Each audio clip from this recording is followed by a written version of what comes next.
Es una cuestión de estética, Lucas. Mira esta casa, mira este apellido, y luego mírate a ti. No encajas. Papá te dejó vivir en la casa de huéspedes por lástima, pero él ya no está, y nosotros no tenemos por qué cargar con el error de juventud de nuestra madre. Las palabras de mi medio hermano, Rodrigo, cayeron como piedras sobre el césped perfectamente cortado de la mansión Valdivia. A su lado, su hermana Sofía asentía mientras se ajustaba sus gafas de sol de diseñador, mirándome con el mismo desprecio con el que uno mira una mancha de aceite en una alfombra persa. Yo acababa de llegar de mi turno de 12 horas en el puerto. Tenía la ropa sucia y el cansancio marcado en los huesos, pero mi mente estaba más clara que nunca. Rodrigo sostenía una caja de cartón con mis pocas pertenencias, y sin previo aviso, la lanzó hacia el camino de entrada, desparramando mis libros y mis herramientas por el suelo. «Tienes 1 hora para desaparecer», sentenció Sofía con voz gélida. «Hemos vendido la propiedad a un grupo inversor para construir un complejo de lujo. El dinero de la venta nos permitirá vivir como siempre debimos, sin tener que cruzarnos contigo cada mañana. Considera esto tu liquidación por ser el hijo de fuera. Esa casa de huéspedes la construí yo con mis propias manos al lado de papá», dije, sintiendo la rabia arder en mi pecho. Él prometió que siempre tendría un lugar aquí. Las promesas no se heredan, Lucas. Los títulos de propiedad, sí. Río Rodrigo, sacando un fajo de billetes y lanzándome un billete de $100. Toma, para que te pagues un hostal. No queremos que los nuevos dueños vean a un indigente merodeando cuando vengan a firmar el traspaso final mañana. Me agaché lentamente, no para recoger el billete, sino para recoger un pequeño relicario que se había salido de la caja. Dentro no había joyas, sino la llave de una caja de seguridad que mi padre me entregó semanas antes de morir, cuando ya no podía hablar, y solo podía apretar mi mano con desesperación. Ellos pensaban que me estaban dejando en la calle, sin saber que lo que estaban a punto de firmar era su propia sentencia de ruina. Verán, mi padre, don Aurelio Valdivia, era un hombre de secretos. Él sabía que sus hijos legítimos eran buitres esperando el festín. Lo que Rodrigo y Sofía ignoraban, en su arrogancia de sangre azul, es que la mansión de los Valdivia se construyó sobre un terreno que mi abuelo nunca terminó de pagar legalmente, debido a un antiguo litigio de tierras comunales. Durante años mi padre trabajó en silencio para sanear esa deuda, pero no lo hizo a nombre de la corporación familiar. Lo hizo a través de una pequeña empresa constructora que él mismo fundó a mi nombre cuando yo cumplí 18 años, como un seguro de vida para el hijo que más amaba pero que menos podía mostrar. Él pensaba que el papel de la herencia lo hacía dueño, sin saber que yo soy el poseedor legal del título de propiedad del suelo donde está cimentada cada pared de su preciada mansión. Caminé hacia mi viejo camión, cargando la caja destrozada. Rodrigo y Sofía se reían desde el porche, brindando con champaña por su brillante jugada inmobiliaria. No sabían que el grupo inversor al que le habían vendido la propiedad era en realidad una empresa fachada que yo mismo gestionaba con los ahorros de toda mi vida y el capital que papá me dejó en secreto. «Disfruten su última noche en la casa, hermanos», les grité desde la ventana del camión. «Mañana por la mañana, cuando los nuevos dueños lleguen para la toma de posesión, espero que tengan sus maletas tan listas como las mías». «Sigue soñando, muerto de hambre», gritó Rodrigo, alzando su copa. Conduje hacia la oficina de mi abogado. La auditoría de su arrogancia estaba por entrar en su fase de ejecución. Mañana, Rodrigo descubriría que no puede vender lo que no le pertenece, y Sofía entendería que las gafas de sol no sirven para ocultar la ceguera de la codicia. Él pensaba que me estaba quitando el techo, sin saber que yo soy el dueño del suelo que pisa. La toma de posesión no sería para los inversores, sería para el hijo que ellos despreciaron. Y el precio de su humillación iba a ser el colapso total de su mundo de cristal. A las 10 de la mañana del día siguiente, la entrada de la mansión Valdivia parecía el escenario de una cumbre diplomática. 3 camionetas negras blindadas estaban estacionadas frente a la escalinata principal. Rodrigo y Sofía esperaban en la puerta, vestidos con sus mejores galas, listos para firmar el traspaso y recibir el primer pago de $20 millones que los sacaría de sus deudas de juego y lujos desenfrenados. ¿Dónde están esos inversores?, preguntaba Sofía, impaciente, mirando su reloj. «Quiero terminar con esto para irme directo al aeropuerto. Este lugar me da náuseas desde que el recogido de Lucas vivía aquí». «Tranquila, hermana», respondió Rodrigo con una sonrisa de tiburón. «Hoy es el día en que los Valdivia volvemos a la cima. Ese muerto de hambre de Lucas debe estar durmiendo en una banca del parque, mientras nosotros brindamos en Mónaco. En ese momento, bajaron de los vehículos 4 abogados de traje gris, portando maletines de cuero negro. Entre ellos, caminaba el licenciado Arrieta, el notario más estricto de la ciudad. Pero lo que hizo que a Rodrigo se le borrara la sonrisa, fue ver quién cerraba la marcha. Yo. Bajé de la última camioneta, ya no con la ropa sucia del puerto, sino con un traje azul marino hecho a medida que papá me había enviado a confeccionar en secreto hace meses. ¿Qué haces aquí, basura?, gritó Rodrigo dando un paso adelante. Llamen a seguridad. Este indigente está acosando a los compradores. Cálmate, Rodrigo, dije manteniendo una voz calmada que los puso aún más nerviosos. No vengo a acosarte. Vengo a la toma de posesión de mi propiedad. ¿Tu propiedad? Sofía soltó una carcajada histérica. Licenciado Arrieta, por favor, proceda con la firma. Ignoren a este loco. Tenemos los títulos de herencia de nuestro padre, que nos acreditan como dueños únicos de la mansión. El licenciado Arrieta carraspeó y ajustó sus anteojos. Abrió una carpeta gruesa y sacó un mapa catastral de la zona. Señor Rodrigo, señorita Sofía, me temo que hay un error fundamental en su interpretación de la herencia, dijo el notario con tono fúnebre. He revisado los títulos que ustedes presentan. Efectivamente, su padre les heredó la construcción, las paredes, el techo, la piscina y los lujos. Pero hay un detalle técnico que pasaron por alto. ¿Qué detalle?, preguntó Rodrigo, sintiendo que el suelo empezaba a temblar bajo sus pies. Él pensaba que vendía una mansión, sin saber que solo estaba vendiendo el aire, porque el suelo es mío. Intervine, dando un paso hacia el frente y entregando una copia de la escritura original al notario. El licenciado Arrieta asintió. Así es. El terreno sobre el cual se asienta esta mansión, la parcela 402B, nunca perteneció a la Corporación Valdivia. Su abuelo ocupó estas tierras bajo un régimen de arrendamiento perpetuo que nunca se liquidó. Sin embargo, hace 3 años, una entidad llamada Inversiones Fénix, cuyo único accionista es el señor Lucas Valdivia, compró los derechos litigiosos de la tierra y saneó el título ante el registro público. Rodrigo arrebató los papeles de las manos del notario. Sus manos temblaban tanto que casi rompe las hojas. Esto no puede ser, chilló Sofía. ¿Papá no pudo ser tan cruel? Nosotros somos los Valdivia legítimos. Papá no fue cruel, Sofía. Fue justo, respondí. Él sabía que ustedes desmantelarían su legado en una semana. Lo que ustedes tienen es una propiedad sobre la mejora, pero como dueños del suelo, mi empresa tiene el derecho de retracto y la facultad de exigir el desalojo de cualquier estructura que no tenga un contrato de arrendamiento vigente. Y adivinen qué, el contrato de la mansión venció ayer a medianoche. El abogado principal del grupo inversor, que en realidad trabajaba para mí, dio un paso al frente. Señor Rodrigo, dado que ustedes intentaron vender una propiedad sobre la cual no tienen el dominio del suelo sin informar a los compradores, han incurrido en fraude procesal. El grupo inversor retira la oferta de $20 millones. No solo no recibirán el dinero, sino que ahora enfrentan una demanda por daños y perjuicios de 5 millones por ocultar gravámenes. Rodrigo se desplomó en la misma escalinata desde donde ayer me había humillado. Sofía se quitó las gafas de sol, revelando unos ojos llenos de terror. La mansión que era su orgullo, ahora era su cárcel de deudas. ¿Qué quieres, Lucas?, balbuceó Rodrigo. ¿Quieres vernos en la calle? Ayer me lanzaste $100 para un hostal, ¿recuerdas?, dije, sacando el billete de mi bolsillo y dejándolo caer a sus pies. Quédenselo.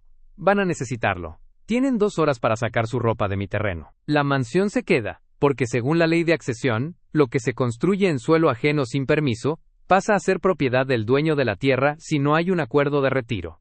Ayer me echaron por pobre, hoy les quito todo por ciegos. Él pensaba que el apellido lo protegía del hambre, sin saber que el hambre de justicia de su hermano era lo que sostenía su techo. La auditoría de su arrogancia había terminado, y el balance decía que el hijo de fuera era ahora el único dueño del hogar que ellos nunca supieron amar. Rodrigo no era de los que aceptaba la derrota con dignidad. Mientras los camiones de mudanza empezaban a cargar los muebles que Lucas les permitió llevarse, solo los que no estaban anclados al suelo, Rodrigo se refugió en la parte trasera de su auto de lujo, el cual todavía no le habían confiscado. Con las manos temblorosas, marcó a un número que solo usaba para emergencias turbias. Salomón, necesito que actúes ya, susurró Rodrigo al teléfono. Mi hermano Lucas me ha tendido una trampa con el terreno. Quiero que revises sus cuentas, que busques cualquier debilidad. Si tiene empresas, bloquéalas. Tú tienes mis pagarés. Tienes mi palabra de que te pagaré el triple en cuanto recupere la herencia. Del otro lado de la línea, hubo un silencio glacial. Salomón era un prestamista de alto riesgo, conocido por cobrar sus deudas no solo con dinero, sino con propiedades y a veces, con el miedo de sus deudores. Rodrigo, dijo Salomón con una voz rasposa, me temo que llegas tarde. Tus pagarés ya no están en mi caja fuerte. ¿De qué hablas? Te debo $3 millones por las apuestas del mes pasado. Te dije que la mansión era tu garantía. Y así fue. Pero ayer por la tarde un representante de Inversiones Fénix se presentó en mi oficina con un cheque certificado. Compró toda tu deuda, Rodrigo, incluyendo los pagarés que firmaste con intereses leoninos y las cláusulas de embargo inmediato sobre tus vehículos y cuentas personales. Rodrigo sintió que el aire se le escapaba de los pulmones. Bajó del auto y vio a Lucas parado en la entrada de la mansión, hablando tranquilamente con un equipo de seguridad. Tú, gritó Rodrigo corriendo hacia su hermano fuera de sí. Has estado comprando mis deudas. Eso es acoso, es persecución legal. Se llama saneamiento de activos, Rodrigo, respondí, sin moverme un milímetro. Él pensaba que sus deudas eran privadas, sin saber que yo soy el que ahora tiene sus pagarés. Verás, para ser el dueño absoluto de este terreno, necesitaba que el anterior administrador, tú, no tuviera ninguna capacidad de reclamo futuro. Ahora que soy tu principal acreedor, tengo el derecho legal de solicitar la intervención de todos tus bienes para garantizar el pago. Eres un monstruo. Chilló Sofía, quien salía de la casa cargando un bolso de diseñador lleno de joyas. Papá te odiaría si viera lo que nos estás haciendo. Papá me dio las herramientas para defenderme de ustedes, dije, señalando el auto de Rodrigo. Por cierto, ese coche también está incluido en el pagaré número 4. Los oficiales de embargo están en camino. Si quieren irse con algo de dignidad, les sugiero que tomen un taxi. En ese momento, 2 grúas aparecieron por el camino principal, seguidas por una patrulla de la policía, encargada de supervisar el cumplimiento de la orden judicial. Rodrigo miró a su alrededor. La mansión que consideraba su fortaleza era ahora el escenario de su ruina pública. Los vecinos, los mismos ante los que Rodrigo presumía de su estatus, grababan con sus teléfonos desde la calle. ¿Por qué, Lucas?, preguntó Rodrigo, su voz quebrándose por primera vez. Solo queríamos vender la casa para empezar de nuevo. No querían empezar de nuevo, Rodrigo. Querían borrarme, respondí. Me echaron a la calle como si fuera basura, sabiendo que no tenía a dónde ir. Pero lo que olvidaron es que mientras ustedes gastaban el dinero de papá en casinos y ropa, yo pasaba mis noches estudiando los libros de contabilidad de la familia que él me confiaba. Saqué un documento azul de mi maletín. Aquí tienes una oferta, Rodrigo. Una que no mereces. Firma la cesión total de los derechos de la construcción y renuncia a cualquier futura reclamación sobre el apellido Valdivia en los negocios. A cambio, cancelaré todas tus deudas personales con Salomón y los otros prestamistas. Te daré lo suficiente para que compres un departamento pequeño lejos de aquí y empieces a trabajar de verdad por primera vez en tu vida. Jamás firmaré eso, gritó él. Prefiero ir a juicio. Si vas a juicio, Rodrigo, la fiscalía revisará cómo desaparecieron 5 millones del fondo de jubilación de los empleados de la fábrica el año pasado, dije en un susurro que solo él pudo oír. Yo tengo las pruebas. Si firmas ahora, esas pruebas se queman, si no mañana dormirás en una celda, no en un hostal. Rodrigo miró el documento, y luego miró a los oficiales que enganchaban su auto a la grúa. La realidad de su insignificancia lo golpeó de lleno. Él pensaba que el apellido lo hacía intocable, sin saber que el hermano que despreció era el único que tenía el poder de salvarlo de la prisión. La trampa no era solo por el terreno, era por la justicia. Rodrigo tomó el bolígrafo con manos temblorosas, dándose cuenta de que, para salvar su libertad, tenía que entregar el imperio de mentiras que tanto amaba. La nueva sede de Corporación Fénix no estaba en un edificio antiguo y polvoriento, sino en el piso más alto del distrito financiero, un espacio de cristal, donde el sol parecía rendirle cuentas a Lucas. Rodrigo y Sofía estaban parados en la recepción, vistiendo las únicas ropas decentes que les quedaban tras el embargo. No había cámaras, ni champaña, ni alfombras rojas. Solo el sonido rítmico de los teclados y el murmullo de empleados que realmente sabían lo que era trabajar. Es humillante, susurró Sofía, ocultando sus ojos tras unas gafas que ya tenían una patilla pegada con pegamento. No puedo creer que estemos haciendo esto. ¿Es esto o que el banco nos quite hasta los zapatos, Sofía?, respondió Rodrigo con la voz apagada. Lucas es el único que puede darnos una carta de recomendación o un puesto básico para que el juez vea que tenemos intención de pagar las multas por fraude. La puerta automática se abrió. Ya no era un puerto sucio ni una casa de huéspedes. Era el santuario de Lucas. Entraron a una oficina donde el escritorio era de una madera oscura y sólida, muy parecida a la que papá tenía en sus mejores años. Lucas estaba revisando unos planos de expansión, con la seguridad de quien no necesita gritar para ser escuchado. Siéntense, dijo Lucas, sin levantar la vista. Tienen 5 minutos, mi agenda no tiene espacios para nostalgias. Lucas, hermano, comenzó Rodrigo, tratando de forzar una sonrisa que parecía más una mueca de dolor. Hemos estado pensando. La familia es lo primero. Sabemos que cometimos errores, pero tenemos experiencia en el manejo de la imagen de la marca Valdivia. Pensamos que podrías darnos una dirección, o al menos un puesto de supervisores. Después de todo, conocemos la empresa desde niños. Lucas dejó el bolígrafo y levantó la vista. Sus ojos eran 2 espejos fríos que reflejaban la derrota de sus hermanos. Él quería ser mi dueño, sin saber que ahora tiene que pedirme permiso para entrar a trabajar, dijo Lucas con una calma que los hizo estremecer. Hablan de experiencia, pero lo único que experimentaron fue el gasto del dinero que otros ganaron. Hablan de imagen, pero la imagen de los Valdivia hoy es la de una quiebra moral y financiera que yo tuve que limpiar con mis ahorros y mi esfuerzo. Podemos aprender, exclamó Sofía, con un tono de súplica que nunca antes había usado. ¿No tenemos a dónde ir, Lucas? Nadie en el círculo social nos habla. Nos han cerrado todas las puertas.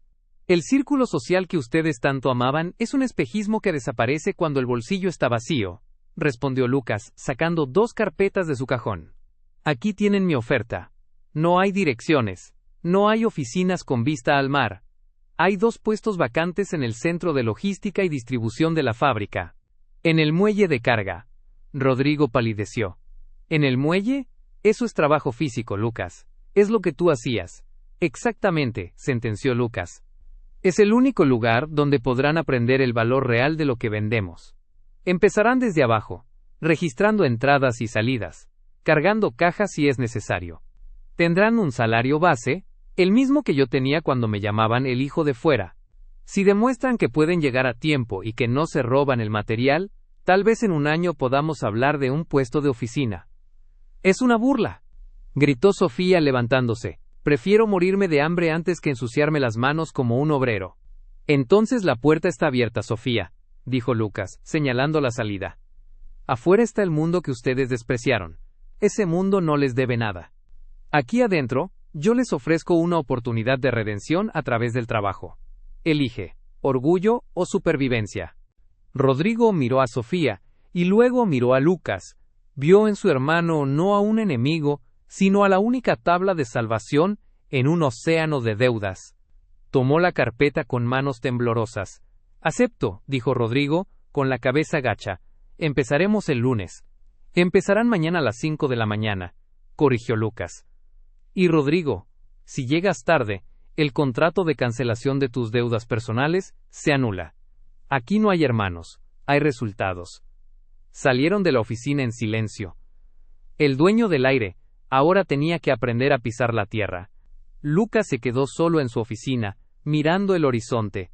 No sentía placer por verlo sufrir, pero sentía la profunda satisfacción de la justicia. La auditoría de su arrogancia había llegado a su punto más bajo. El muelle de carga. Allí donde Lucas forjó su carácter, sus hermanos tendrían que forjar su nueva identidad, o terminar de romperse bajo el peso de la realidad. El aire a las 5 de la mañana en el muelle de carga de Corporación Fénix es una mezcla de gasoil, salitre y el café amargo que consumen los estibadores para despertar el cuerpo. Rodrigo y Sofía estaban parados frente a la entrada del almacén, tiritando bajo unas chamarras baratas que contrastaban con la piel que antes solo conocía el tacto del cachemir. No puedo creer que estemos aquí, susurró Sofía, mirando sus manos perfectamente manicuradas que ahora sostenían un tablero de registro. Los obreros no dejan de mirarnos. Siento que se están riendo de nosotros. No lo sienten, Sofía.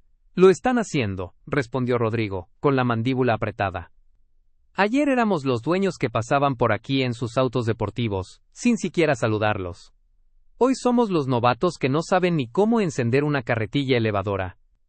En ese momento, el capataz del muelle, un hombre llamado Manuel, que llevaba 30 años en la empresa, y que una vez fue humillado por Rodrigo por oler a sudor, se acercó con paso pesado. «Valdivia, a las planillas», gritó Manuel, ignorando cualquier título de nobleza. «Tenemos 3 camiones de materia prima que deben ser descargados antes de las 7. Si falta una sola caja en el inventario, el descuento va directo a su sueldo base. Muevan el trasero». Él pensaba que el trabajo era un castigo, sin saber que es la única forma de recuperar su honor. Rodrigo pasó las siguientes 6 horas cargando cajas de componentes metálicos, sintiendo cómo sus músculos, atrofiados por años de gimnasios de lujo y masajes, gritaban de dolor. Sofía, por su parte, tenía que verificar cada código de barras bajo el sol inclemente, enfrentando los errores que antes simplemente delegaba a otros. A mediodía, cuando el sol golpeaba el asfalto del puerto, un sedán negro se detuvo frente al muelle. Lucas bajó del vehículo, impecable, con un termo de café en la mano y una carpeta. Los obreros saludaron a Lucas con un respeto genuino, no por su dinero, sino porque todos recordaban que él había estado allí, en ese mismo muelle, ganándose el pan, cuando nadie le daba un centavo. Lucas se acercó a sus hermanos. Rodrigo estaba sentado sobre una caja de madera, con la camisa empapada en sudor y el rostro cubierto de hollín. Sofía tenía el cabello desordenado, y las manos manchadas de tinta negra. «¿Cómo va el primer día de los dueños del aire?», preguntó Lucas con una voz neutra. «Es un infierno, Lucas», escupió Rodrigo, tratando de recuperar algo de orgullo. «Esto es inhumano. Papá no querría vernos así. Papá quería que entendieran el peso de lo que heredaban», respondió Lucas, entregándoles 2 sobres. «Aquí tienen el reporte de producción del muelle de hoy. Manuel dice que han cometido 3 errores de inventario, y que la velocidad de carga ha caído un 15% por su culpa. En cualquier otra empresa, ya estarían en la calle. Hacemos lo que podemos», chilló Sofía, al borde de las lágrimas. «Nadie nos enseñó a hacer esto». «Nadie me enseñó a mí tampoco, Sofía. Aprendí porque tenía hambre y porque ustedes me quitaron el techo». Lucas miró a su alrededor y luego a sus hermanos. Vio la derrota en sus ojos, pero también vio algo que nunca antes había estado allí. Una pizca de realidad. Rodrigo ya no miraba a Manuel por encima del hombro. Lo miraba con temor a su juicio. Sofía ya no se preocupaba por su perfume, sino por no equivocarse en el siguiente número. «He venido a decirles algo», continuó Lucas. «He decidido crear un fideicomiso educativo con las ganancias de la mansión. No para ustedes, sino para los hijos de los trabajadores de este muelle. Pero he incluido una cláusula. Si dentro de un año ambos siguen trabajando aquí, cumplen con sus horarios y demuestran integridad, les devolveré la casa de campo de la abuela, no la mansión, sino el lugar donde papá realmente era feliz». Rodrigo levantó la vista, sorprendido. La casa de campo era el único lugar que Julián y Sofía no habían intentado vender, porque la consideraban poca cosa, pero era el corazón de sus recuerdos de infancia. «¿Por qué harías eso después de todo lo que te hicimos?», preguntó Rodrigo. «Porque yo soy un Valdivia de verdad», sentenció Lucas. «Y los Valdivia no destruyen a su familia. La arreglan. Pero no se equivoquen. Este es su último puente. Si mañana no están aquí a las 5, el puente se quema». Lucas regresó a su auto y se fue, dejando a sus hermanos en medio del estrépito de las máquinas. Rodrigo se puso de pie, se limpió el sudor de la frente con el antebrazo y tomó la siguiente caja. Sofía volvió a su tablero, marcando el siguiente código con una determinación que nunca antes había tenido. La auditoría de su arrogancia había pasado a la fase de liquidación de deudas espirituales. Él pensaba que el trabajo era su tumba, sin saber que en ese muelle sucio y ruidoso, Lucas les estaba dando la única oportunidad de ser, por primera vez en sus vidas, dignos del apellido que llevaban. Ha pasado un año exacto desde que el muelle de carga se convirtió en el purgatorio de Rodrigo y Sofía. El sol de la mañana vuelve a teñir de dorado el horizonte de la ciudad, pero esta vez, el brillo no golpea contra el cristal frío de una mansión vacía, sino contra las ventanas de una fábrica que late con el ritmo de la prosperidad compartida. Me encuentro en la oficina del muelle, la misma habitación sencilla desde la que supervisaba las operaciones hace años. Hoy, no estoy revisando facturas, sino observando a través de la ventana. Rodrigo está abajo, cargando el último contenedor del turno de la mañana. Ya no tiene la piel pálida de los salones de juego, su rostro está curtido por el sol, y sus movimientos son seguros, eficientes. A su lado, Sofía coordina con los transportistas usando una radio, manejando la logística, con una precisión que antes solo dedicaba a sus eventos sociales. Ya no son los dueños del aire, Son personas de carne y hueso, que han aprendido que el respeto no se exige, se cultiva. Señor Lucas, el notario está en la sala de juntas, anunció Manuel, el capataz, entrando con una sonrisa de aprobación. Dice que los documentos para la transferencia de la casa de campo están listos. Bajé al muelle. El ruido de las grúas cesó por un momento. Rodrigo y Sofía se acercaron a mí, limpiándose las manos con estopa. No había arrogancia en sus ojos, solo una expectación serena. Ha pasado un año, dije, entregándoles el sobre de cuero, que contenía las llaves de la casa de campo de la abuela. Manuel me ha entregado el reporte final. 0 inasistencias. 0 errores de inventario en los últimos 6 meses. Y lo más importante, 3 cartas de agradecimiento de sus compañeros, por su apoyo en las horas extra. Rodrigo tomó las llaves, y por primera vez en toda nuestra vida, me miró a los ojos sin buscar una ventaja. Sus ojos se humedecieron, pero mantuvo la frente en alto. Gracias, Lucas, susurró Rodrigo, por no habernos dejado ganar cuando intentamos destruirte. Si nos hubieras dado el dinero hace un año, hoy estaríamos en una celda o en la calle. Ellos pensaban que el éxito era el apellido, sin saber que el éxito es el hombre que lo sostiene, respondí, dándoles un asentimiento. La mansión Valdivia ya no es una casa. Ayer se inauguró como el Centro de Desarrollo Comunitario Aurelio Valdivia. Los hijos de los estibadores están usando el salón de baile como biblioteca. El legado de papá finalmente está haciendo lo que él siempre quiso: construir, no presumir. Caminamos juntos hacia la salida del puerto. La jerarquía de hijo legítimo e hijo de fuera se había disuelto bajo el peso del trabajo compartido. Yo me quedé con el control de la corporación, porque era el único capaz de navegar las tormentas financieras, pero les devolví a ellos el hogar donde realmente fuimos una familia, antes de que la codicia nos dividiera. Miré hacia el muelle una última vez. Papá siempre decía que la tierra es lo único que no se mueve, lo único que permanece cuando las tormentas se llevan los castillos de papel. Él tenía razón. Él me dejó el terreno porque sabía que yo sería el cimiento sobre el cual sus otros hijos podrían volver a ponerse de pie. Julián y Sofía subieron a su vieja camioneta, listos para pasar el fin de semana en la casa de campo, arreglando el jardín con sus propias manos. Yo regresé a mi oficina en el piso más alto, no para mirar a los demás desde arriba, sino para vigilar que el suelo que todos pisamos siga siendo firme. La auditoría de nuestra sangre había terminado con un balance inesperado. La mansión se perdió, pero el honor se recuperó. El hijo de fuera, finalmente cerró la puerta de la humillación, para abrir la de la esperanza. El imperio de los Valdivia, ya no era una estructura de mármol y soberbia, sino una empresa de acero y carácter. El código final estaba escrito.